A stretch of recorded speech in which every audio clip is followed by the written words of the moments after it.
कोई चाहे कितना ही खूबसूरत क्यों ना हो, लेकिन अगर मुखलिस रहना नहीं जानता तो फिर कचरा है।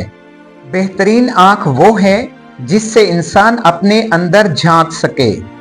गरीबों की हाय और फारिग लोगों की राय कभी नहीं लेनी चाहिए। कोई गुरूब हमेशा के लिए नहीं होता और कोई तुलू भी हमेशा के लिए नहीं होता। बेहतरीन हैं वो लोग जो जिंदगी के अरूजो जवाल में अपने रब की रजा पर शुक्रगुजार रहते हैं। एहसास क्या है? दूसरों की तकलीफ को अपनी तकलीफ समझना। आपने जिंदगी से कुछ नहीं सीखा अगर आप समझते हैं कि हर बार आप ही ठीक थे। हमेशा कसूर तरबियत का नहीं होता, कुछ रंग सोहबतों के भी चढ़ जाते हैं। इंसान अपने अखलाक की वजह से दिल में उतर जाता है या दिल से उतर जाता है। बुरा वक्त गुजर जाता है मगर अच्छे से अच्छे दिखने वालों की असलियत दिखा जाता है।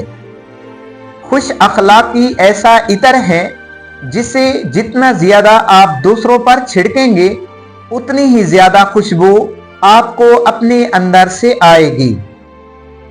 अच्छाई के लिए सिर्फ ये लाजिम नहीं कि लोगों के साथ सब कुछ अच्छा करते रहो।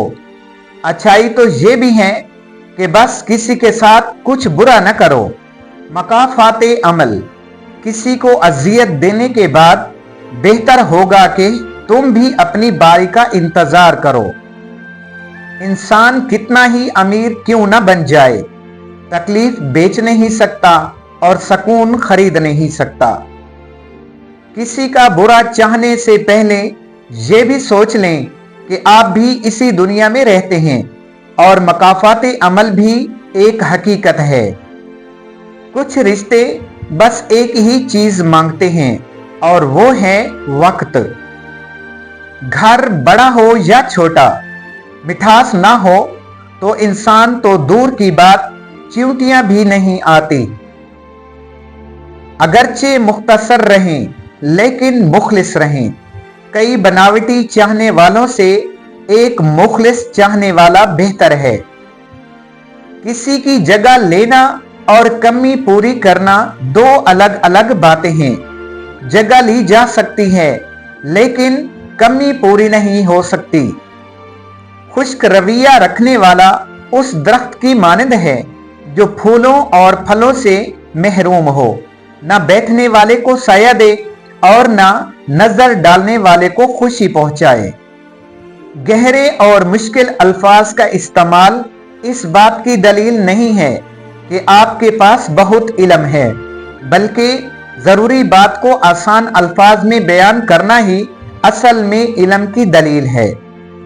अगर आप ये सीख जाएं कि क्या नजरअंदाज करना है तो जिंदगी बेहद खूबसूरत बन जाएगी। मगरूर आदमी उस परिंदे की तरह है जो आसमान की तरफ जितना बुलंद होता जाता है, लोगों की नजरों में उतना ही छोटा होता जाता है। आंखों से गिरे आंसू और नजरों से गिरे लोग कभी नहीं उठा करते।